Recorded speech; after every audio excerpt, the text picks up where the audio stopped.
Hello, everyone. Good morning, and welcome to this webinar that we're running today in partnership with OneUp. For those of you that don't know, I'm Dom D'Souza. I'm the head of partnerships for the Access Recruitment division, and so thank you all for taking the time and welcome.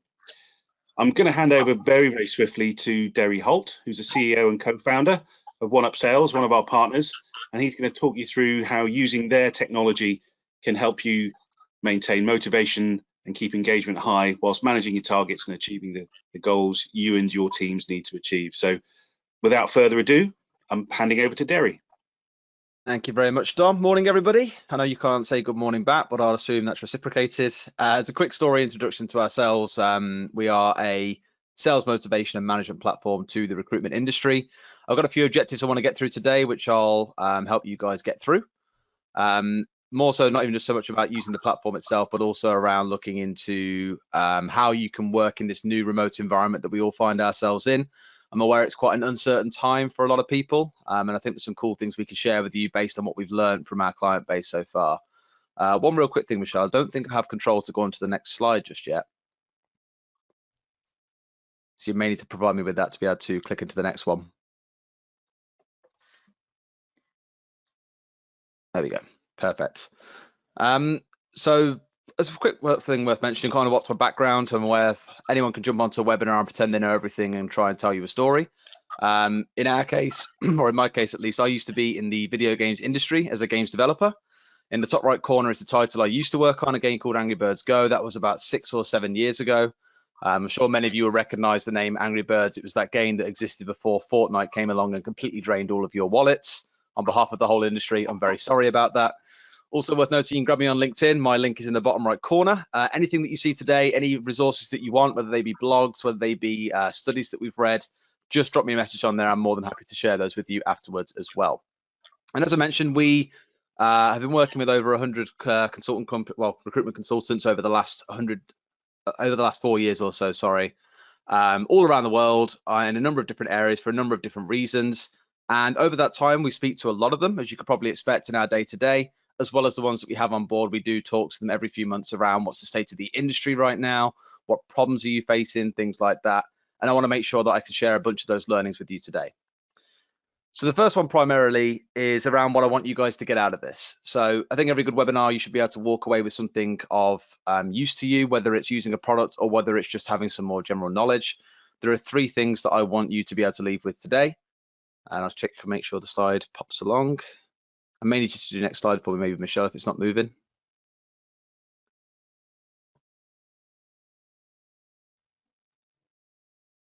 There we go, perfect. So the 3 things that I want you to come away with. The first one is some really great ideas for keeping staff motivated on a sales and on a human level whilst they're remote working. I can't stress the importance of getting both of these right. Yes, it's really important that we have staff delivering, but also making sure they are fulfilled and happy as humans is a really key thing. The second one is that I want you to have some knowledge of how other recruiters have been building and maintaining competition within the sales staff without all being together in the office. It's really hard to get staff revved up anyway sometimes. Doing so when they're all remote and not surrounded by each other with the buzz of the sales environment can be really tough too. But there's a few things I want to share with you around that, around what we've observed over the last 2 weeks as our clients have moved to working remotely. And the third one is around an understanding of how important real-time data is when it comes to managing staff in remote environments. This kind of thing should come as no big surprise. Even based in an office, there is a lot of stressing on the importance of real-time data to make critical business decisions or to coach staff. That comes as absolutely no different here as well. And I'll go through those kind of things as we go into this as well. So let's see if it lets me through. Perfect. So we'll kick things off on the first part of the webinar that you'll have seen in the 3 points we're trying to help with. It's around motivating the newly remote recruitment team that you now find yourselves with. And I think every good point should start with a story in some ways. Don't worry, I'm not going to sit here and chew your ears off for 15 minutes at the start of each segment. I want to tell you a quick story about a business called Sendoso based in the States. They are a software company, and at the minute they're heralded as one of the companies that have got this whole move to remote working spot on. And the first thing they did, they said, right, we are going to be moving remotely. How can we best make this the most effective thing? And almost if we were going for an award on winning the best remote culture, what do we have to do to make that a reality? The first thing they did was they said, right, number one is prioritizing the health and safety of our staff. That's why they went remote early March, even before the UK did, and most definitely way before the States find themselves in the situation that they're in now. The second one was they said everyone needs to make sure that they are able to work at home exactly the same way that they could as if they were in the office. They provided everyone with the key equipment they needed. They gave them computers, keyboards, more monitors than they could do and do anything with, so on and so forth. One interesting thing they also did was they sent everyone a plant or a succulent, as they called them, and said, while you're there, in the spirit of health and all that kind of good stuff, we want you to care for this plant, give it a name, talk to it if you really want to and you feel quite lonely sometimes, all these kind of wonderful things that they were trying to add a bit of quirkiness in towards the home working space.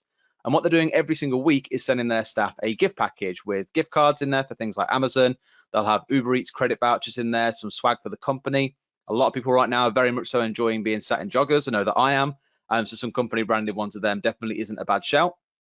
The third thing they rolled out, which is probably the most important one and I think most relevant here, is they rolled out a weekly schedule to ensure that they were always present with their staff. So it wasn't just a let's jump on a call every single day. That's the kind of thing that they did regardless already. What they also chose to roll out was different things day to day to keep staff engaged with the company itself. So every Wednesday, everyone gets a $15 Uber Eats voucher so everyone can have lunch together. They, on Thursdays, will do virtual happy hours from 4 o'clock. And on Friday, they do movie nights. They rent out a film that the whole company can watch, and they can either choose to sit on Zoom together and watch it as a group, or they can save the film and watch it later on the weekend with their families as well. So obviously giving consideration to the fact that they are at home and there is a family around them most likely as well. Throughout the week, they also run a lot of challenges day to day. They do fancy dresses, for example, the person who has the best one. As you can imagine, it's all home items now being used for fancy dress. So lots of mops for like wigs and things like that. Whoever gets the best one, they get an extra $25 on the next Wednesday for their Uber Eats voucher. So there's all kinds of things they're doing around pub quizzes too. They're just trying to make sure that no matter what, there is something every single day going on to engage the staff in the team and make sure that everyone is interacting. And to me, that was a really nice way of seeing a company adapt to a very, very challenging circumstance. Perhaps even more relevant to all of us here today is how they've handled the transition for their sales team. And it wasn't anything massive they did. It was a really small change. Like most sales floors, they use a sales bell when someone closes a deal to give everyone that moment in the spotlight. Obviously now there is no sales bell, everyone is at home. So what they've chosen to do is they use Slack or Microsoft Teams. You may well use one of them. If you don't, essentially it is like an online, imagine like Facebook Messenger or something like that. You can join different rooms for like dev, as if you've got a dev team, you can join for sales, you can join for customer success. For the executive team, you can have announcement channels, things like that. In their sales channel, when someone closes a deal, the idea is that everyone in the sales team gets involved and they spam the bell emoji throughout there. They tag the person it constantly so they get lots of notifications. They make a real big hurrah, essentially, of someone doing something successful in what is a downturn, no doubt. So even though it's a very small thing, it plays very nicely into the kind of competition piece because everyone wants to be recognized for their hard efforts. Everyone wants their moment in the spotlight. I'll touch more on that a little bit later. It's worth noting that even at a company as small as ours, so right now we are a team of 7, we're doing something very, very similar inside of our Slack channels too. We have notifications that come through from our CRM and our billing software to let us know when something key has happened. So a really good example here inside of Slack is that we're tied up to our CRM, which is HubSpot. I've obviously had to obfuscate the names, don't want to be exposing people too much, but this is when we signed a client, for example. It pops up in our main channel, which is called General. Everyone sees it, we'll react to it with emojis and notifications, offer some words of encouragement, and everyone can see what good bit of business or what achievement we've just had. Just below that, we can see when someone has gone through our implementation process, the onboarding, the training, all that kind of good stuff, and then goes live. We get told when they get invoiced for their live subscription as well, which again is a really good way to recognize staff that aren't strictly sales. It helps recognize our customer success team for all the good work that they do as well. So if you're using Microsoft Teams, it hasn't got to be automated like this. It can be an entirely different format if you like. You choose how you do it. Just make sure that you help the team appreciate each other. And that's the biggest thing I can say is team appreciation interaction is absolutely key at times like these. The next piece is something that I've heard about a lot. It's called the success triangle and is around, is someone doing a good job or not? To do that, they need to have 3 things aligned. They need to be clear on what it is that they're doing. Do they know what it is that they should be getting up to right now? Are they capable of doing it? I'll pretty much auto tick this one because if you're in recruitment and you're hiring a recruitment consultant, hopefully you've trained them, hopefully you believed in them from the interview, they should be capable of doing the job. And the final piece is, are they motivated to do it? And I'll touch more on that in just a second. The clarity point is what I really want to focus on here. And I guarantee you that right now there are some recruiters sat at home who aren't absolutely clear on what it is they should be doing in times of urgency and crisis when their working environment has changed, and they probably need a little bit of help. Should they be focusing on trying to push through the deals that they already had working? Should they be trying to find new candidates, or should they be sourcing new jobs? You would wager that all of those things are important, but putting some importance and some order of precedence for each one of those is really going to help staff understand the absolute clarity they should be operating with. So once they're clear on what they should be doing and they know that they're capable to do it, the motivation will pick up as a result, but there are more ways to do that I'll touch on a little bit later on as well. In terms of our products inside of it, this is one thing we've been looking at quite a lot over the last couple of weeks, because I think for a large number of clients, they're very worried about how do we get our staff to know what's going on. I think historically, reporting isn't always the best in a lot of companies, and I've got a story I'll tell you in a second about one of the clients we signed in early 2018 on this front. But one thing that we've worked a lot on in the last week or two is we've released a feature on the right hand side. It's an email that lands in consultants' inboxes every single day saying, here are your targets for the week so far, here's how you're doing. It's orange if they're on course, green if they've completed it, and red if they are behind where they should be. So they can look at that in the morning and first thing and just know, right, that's the one thing I'm behind on, let's get some focus done on that front. On the latest dashboard they can log into, gives them all the same information, just in a different format with a bit more interactivity on the page to be able to understand the data that sits behind those numbers as well. But the story I mentioned to you a second ago was one of our clients that we work with in Birmingham. There are about 37 heads at the time that we started working with them. They have a back office team of about 4 people, all sat away locked in an office, and their primary job is to chase down the sales managers, get data reports from them on what has happened in the team that day, compile it into a much larger report, and then send that back out to the managers to then coach and manage their teams with. It feels a little bit backwards and a little bit strange. But to have 4 full-time staff in the back office spending at least half of their day circulating these reports around is, 1, a lot of time, and 2, a lot of process just to get what really should be critical data for them to actually be able to manage their sales team in the first place. So one thing to think around with that is that with the products and these things that you can see on screen right now, what they've done is completely remove the need for managers to have to tell staff what they've done. Staff can see it for themselves. And in fact, what you've now got is managers asking them directly, what have you done today? What areas are you working on next? And again, that all feeds back into that clarity point. So that's one thing to have a think about. That ties them back nicely into the success triangle that I mentioned a second ago, where once they know what they've got to do, what the ultimate priority is, and this is the kind of coaching you can give them at times like these, they should be clear, they should be capable, and the only thing that is really left comes down to the motivation. And if you want to see some more stuff around this, again, my LinkedIn's in the bottom left corner. I'm happy to show some more stuff over around Sendoso's approach. They did a really good blog about it. Maybe not in as much depth as I've gone into today, because I've heard a bit more around what they're doing behind closed doors, but there is a really good post from their HR director around what they've done and what their whole angle was towards it and the key things that made that successful. So get me on LinkedIn. I'm more than happy to send that over to you. So the human is motivated, as we've just summarized. You can send them plants if you want. You can send them gift cards. You can do whatever you like. Buy them beers, let them have a film to watch together, take your pick. But outside of things like the human side of it, what about the recruitment consultant? How are they being motivated away from the Slack or the Teams or the WhatsApp conversation, for example? Competition is a massive part of motivating salespeople, as I imagine we all know, or consultants in this case. It's a very innate desire to want to be the best. And that's the next thing I'll cover off here into the next section around keeping competition high, even when no one is in the office. So a key thing around this, first and foremost, is that we've been speaking to quite a few of our old field-based companies that we used to work with. So either remote teams or they have a bunch of guys that are mostly remote. And for them, there's the kind of question of, okay, well, what incentives are going to work for these guys? Like, we can't talk to them as much as we would normally. We can't talk to them as if they were in the office, and, give them a pat on the back and say, well done, because they're not here. What things should we be focusing on? And we have a competition quadrant here that you can see on the screen, which summarizes the 4 areas that we think, or we've discovered over the years with these 100 clients and many thousands more that we've spoken to, the most important parts to get this right. The first one comes down to frequent communication and feedback. So in my mind, if you want to keep this stupidly simple, do email updates a couple of times a day. Assign one person to it and say your job is to go into the CRM, get this data, collate it if you want to, extract it from a tool, whatever you want to do, and email it around up to 4 times a day. This is especially effective when you are running an incentive, because people need to know what the state of the incentive is to know, is it worth them putting more effort in? Is it not? Otherwise, you're leaving them in the dark. They're blind. They're definitely not going to be motivated by that. And that ties quite nicely into the next point. That's around high visibility. So depending on whether you want this to be a carrot or a stick or not, it's entirely up to you. It can be either as a nowhere to hide method, or it can be a very transparency and visibility piece, depending on how you want to angle it. The visibility here refers to the awareness of the consultants themselves having an understanding of their own performance, what their standing is inside of the incentive itself, as well as where their colleagues are in relation to themselves. Or if it's a team-based incentive, where is the team at as a whole? And I'll cover that off in just a second. You then look into things like regular interaction. And this is the one thing that gets missed out the most, I find, when we're running remote competitions, is that it's very easy to do in office because everyone can see each other. They can smirk at each other if they do particularly well or beat someone and take first place. That's quite hard when you're remote. So the one thing you need to think about is how you can get your team regularly interacting with one another, not just how are you communicating to them. Otherwise, you're in a silo by yourself.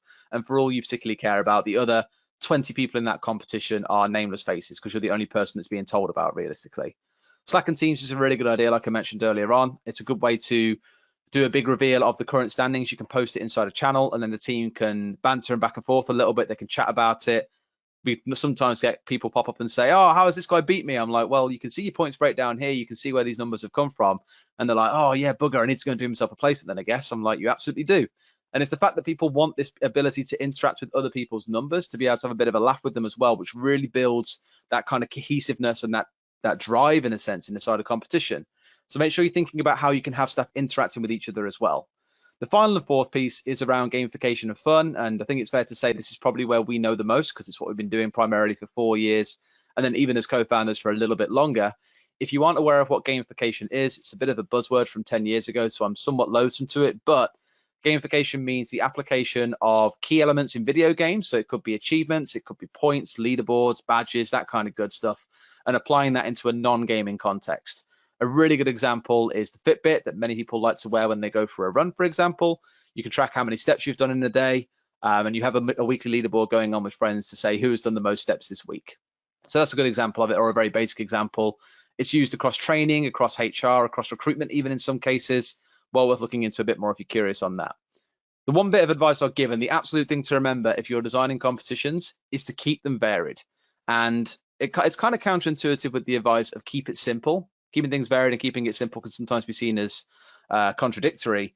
The reason I say keep it varied is because I can guarantee you that I can walk into most recruitment floors in the UK or even abroad, and I'll ask them, what are you doing to incentivize your staff right now? And they'll say, oh, we've got a revenue leaderboard on this whiteboard over there.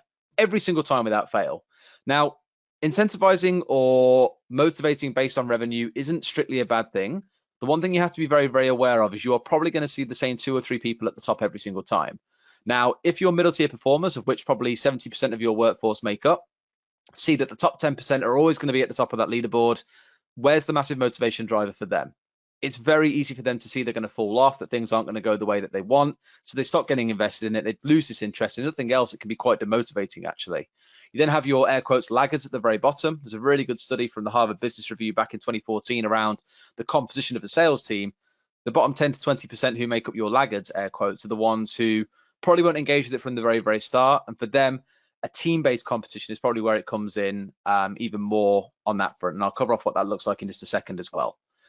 Coming back to that earlier point around Sendoso, though, and what I mentioned in terms of their motivation, they do try and hit these 4 points relatively well. And I'll kind of go through what those look like now. On that first point around gamification and fun, being able to be a little bit immature and spam a bunch of emojis in the channel, which is normally quite formal, is quite good fun. That's a good way of at least getting people invested in something they know is a bit naughty and a bit, like I say, a little bit fun, a bit gamey in a way. It's not so much gamification to its truest sense, but it is keeping things fun, which at least is some way there. In terms of high visibility, it is incredibly difficult as a salesperson to ignore 10,000 notifications flying through a sales channel, tagging someone, spamming emojis, things like that. So the visibility point is covered off very well. The interaction piece is actually really interesting because the motivation itself is created by the interaction. It's by other salespeople appreciating and recognizing what you've done, celebrating that you've done well. So the interaction is very, very high in that sense. It gives the impression of we care about each other, we want to motivate each other through these times. And the final piece is around frequent communication.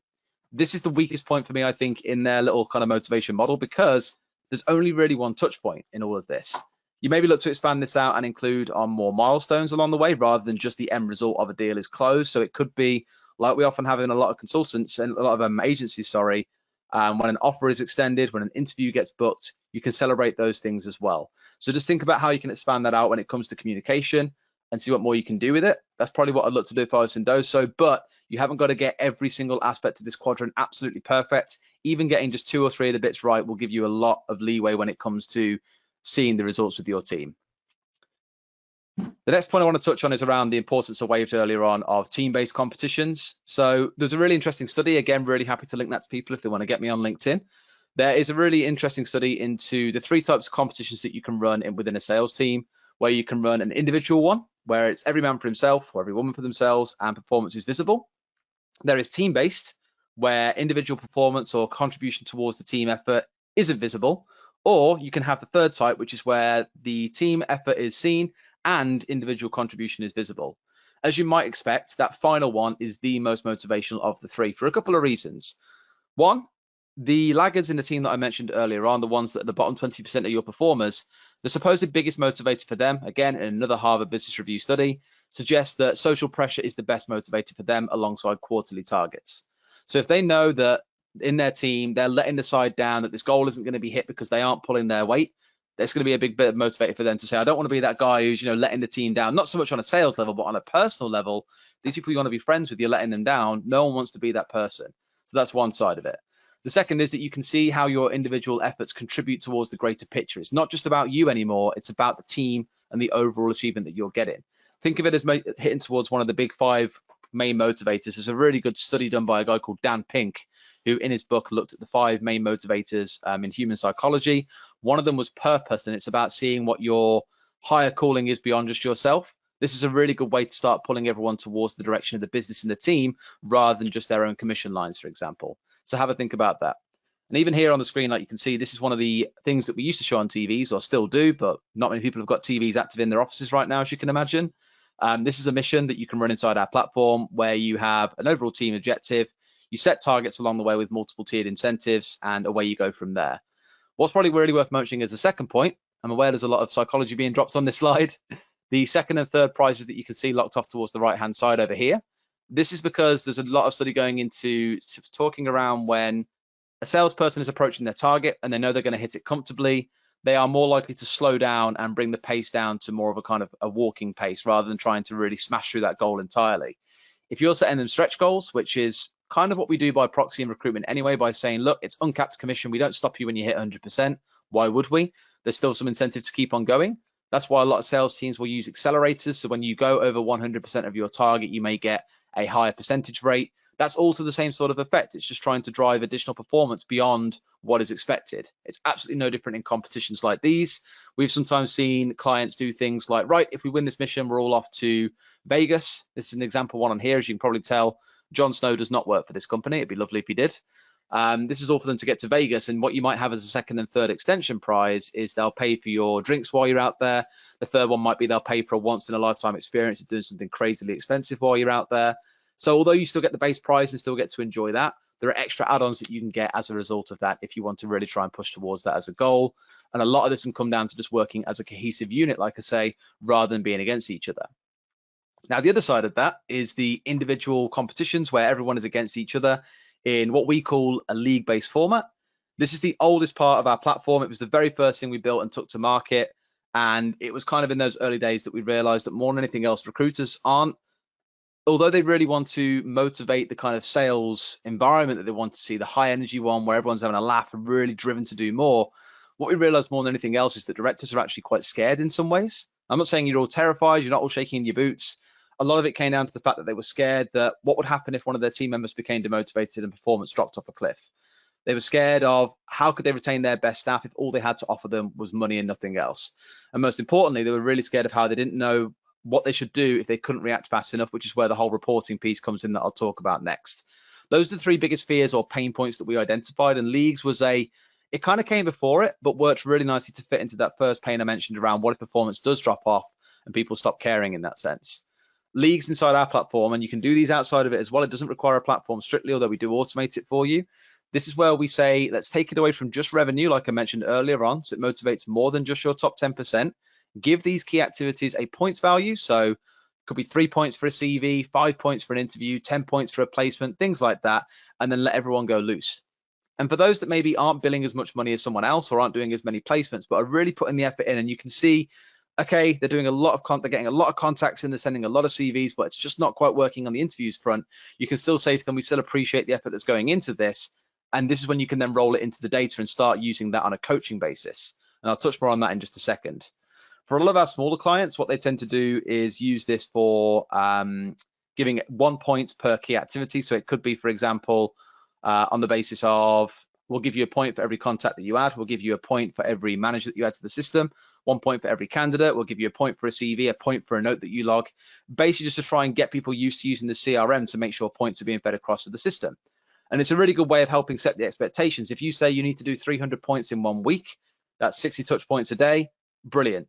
Consultants now know what is expected of them, especially if they're fresh grads and aren't quite sure of what to expect. That's a really good way of demonstrating it.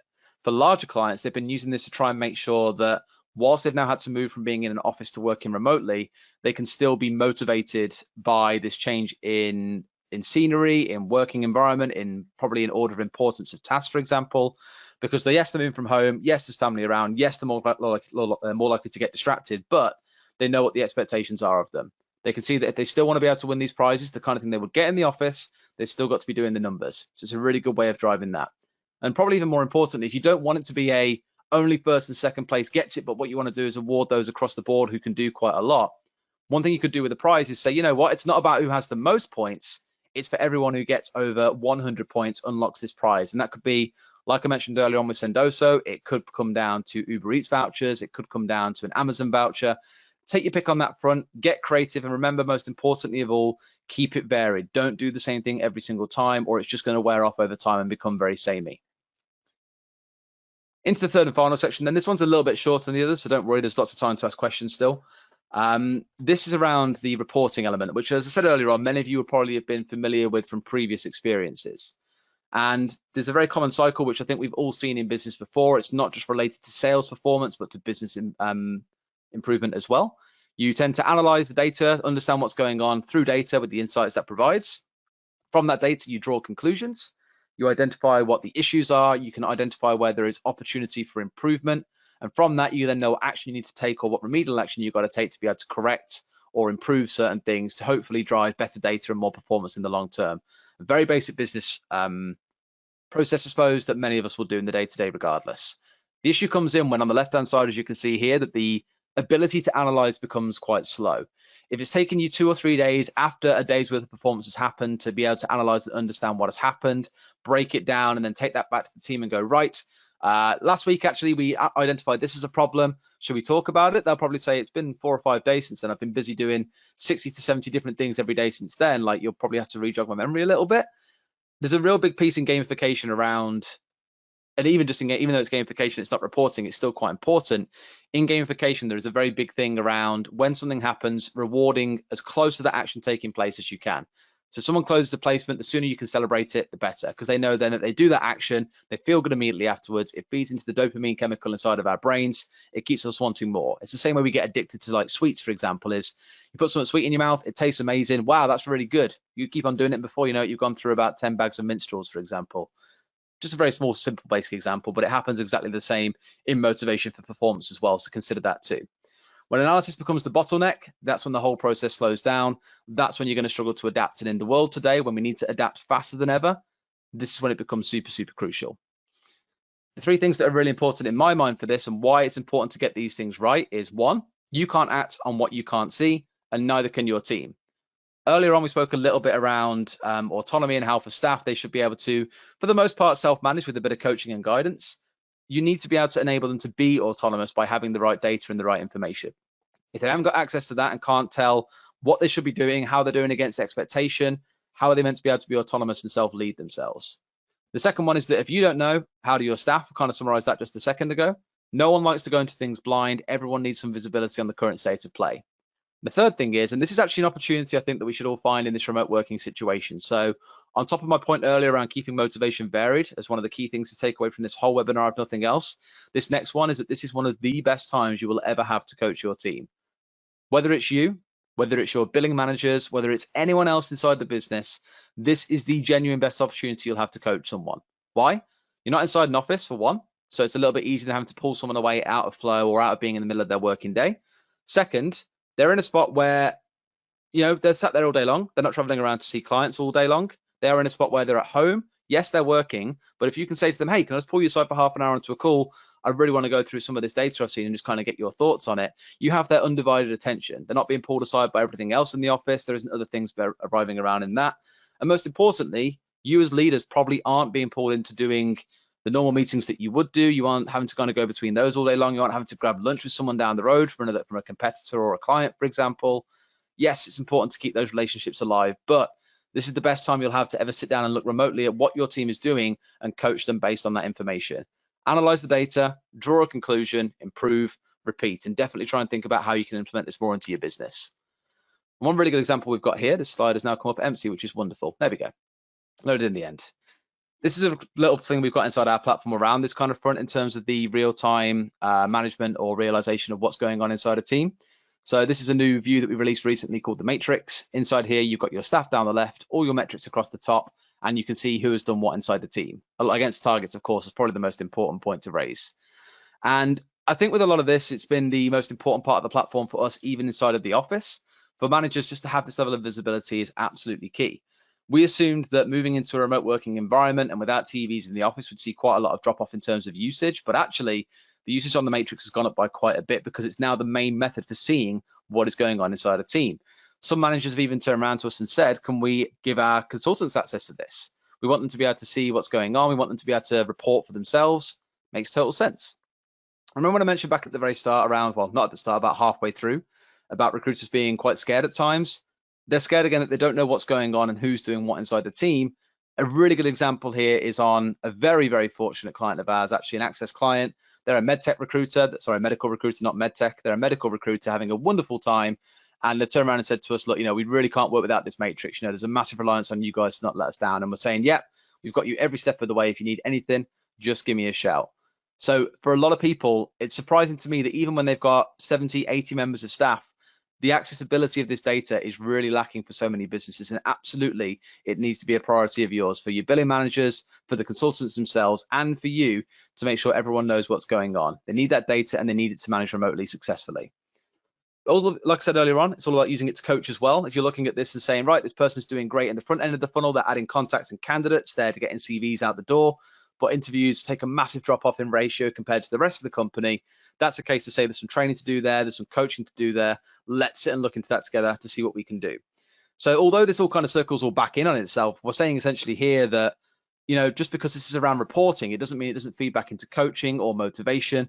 None of these things exist in isolation. They all influence each other in one way, much like the quadrant that I went over earlier does as well. Try and make sure these things are all feeding together. Don't drop one at the expense of the other. All needs to be working in tandem to really make this as successful as you can if you're going to be dealing with staff and managing them remotely. There's now Q&A. I did have a kind of a summary section here as well. That's disappeared, but we'll go into Q&A in just a second.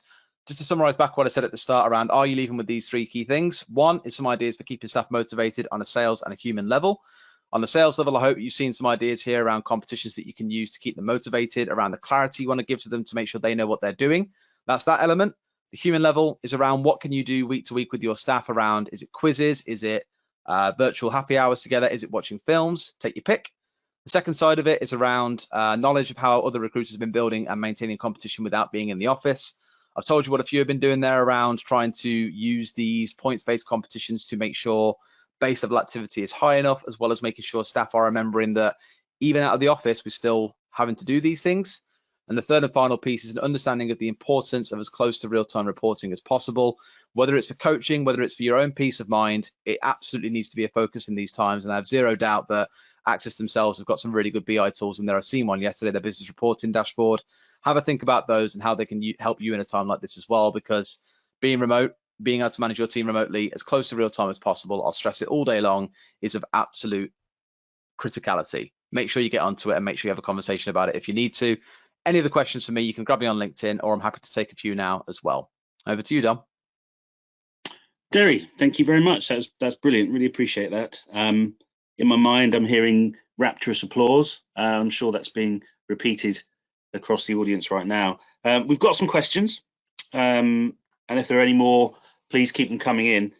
First one here, you've touched on it with, you've already mentioned a mutual client, but one of the questions is, what mutual clients do you have with Access, and what has their experience been during this time? We have 4 that are live at present. One went live last week, one had their training this Monday, well, 2 days ago actually as well, so they'll be live in the next couple of days as well. No doubt some will ask out there, why during the downturn are people still signing? Yes, it's a risky time, no one wants to really buy software. it's like I mentioned earlier on around people being scared. They're worried that they don't have the ability to report in the kind of time frame they want. They haven't got the ability to keep their staff informed autonomously. For a lot of them, they're saying, look, this is actually even more essential now that we're going remote. Yes, we haven't got the TVs. That wasn't strictly why we bought this. We want it more for the reporting side of things, and that's what they've been looking at. Obviously, can't name the ones that we've signed. I think it's only fair to them not to be throwing names out there. There's definitely been no complaints so far or slowdown. Nothing else. It's kind of sped up. And the main thing we've worked on is, you saw the matrix kind of page that we've got earlier on.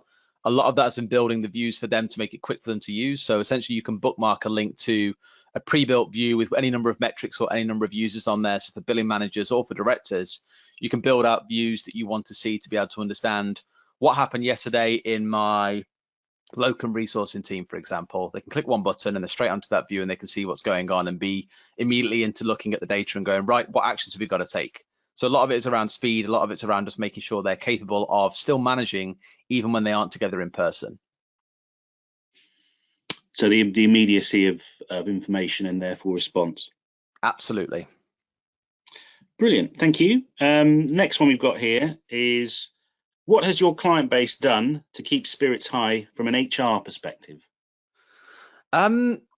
I suppose actually, yeah, I covered off Sendoso for the most part, but less so what clients are doing. So I did a really good chat yesterday with a guy from a company called Applause IT. I don't mind sharing that. It's on my LinkedIn anyway. Alex, who's their West Midlands recruitment manager. We had a good 45-minute chat, which will be on YouTube later. And we spoke there around what they've been doing to try and keep staff motivated. And they actually went for the same approach as Sendoso in saying, we want to be, if there was an award for the best culture during the downturn, we want to be the ones who win it. It doesn't exist. I can't imagine it's top of anyone's priority list right now, but they wanted to be the ones who win that award if it were a thing. So they're taking a very similar approach to what we've done, which is to have one call every single day in the morning. They do that at 9:30. So everyone gets in and starts working at gets on, I should say, because everyone's got to walk about 5 meters to their computer. They get on at 8:30 in the morning and go through their crucial emails, just kind of go through and sort out any bits of admin that need doing. 9:30 comes round, they all jump on a call together. And that really is a chance not to work, but just to interact and socialize. Everyone gets on camera. Some people, I imagine, will dress up funny or do something daft on there. The whole idea is just to kind of build and keep that interaction going, where it's saying, look, we don't want you to work during this half an hour, just talk to each other and let's have a laugh. Remember the kind of things we used to do in the office, because as you can imagine, most people in recruitment have never really worked remotely. It's all been based in an office. They want to keep each other motivated and happy. So making sure you have dedicated time to that is absolutely essential. They do the same thing again at about 5:30 in the afternoon as well, and they review the current day. That's a bit more business than it is casual, but there's a lot of time after that to break out into casual beers or whatever else they want to do. It's entirely up to them. One of our other clients invited me onto a lunchtime workout the other day. So he used to be a former PT. He pulled me on and nearly killed me in 15 minutes. It was horrific. But he's doing that for his whole team. Definitely worth considering if you've got someone who wants to run that sort of thing. Just encourage everyone to get in their back garden, do a bit of stretching out as well, and just show that you're caring for their own personal well-being. Because I think it's very easy over the next few months, if not few weeks, fingers crossed, that we are all going to be stuck inside a lot. And I think making sure you are exercising, as the government would suggest as well, is absolutely critical right now. So do try and support that as best as you can. You can go as extreme as you like, though. Some have done things where they've had to dress up with the items in their house, like I mentioned with Sendoso. Others have been tasked with decorating their office with as much stuff as they can from their own house to make it very vibrant, I guess you can say. Some companies have been doing video recordings. Everyone's got just like a small 30-second diary. They put them together in a montage and sent it around the company. There's all kinds of little ideas you can use there. But to be fair, you don't have to look much further than LinkedIn to get some ideas from that. There's lots of people posting very happily about the different things that they're trying to do. Yeah, there is a lot out there. Okay, one last question, and I guess this is directed at you and the team at OneUp. But what are you doing during this time to support customers?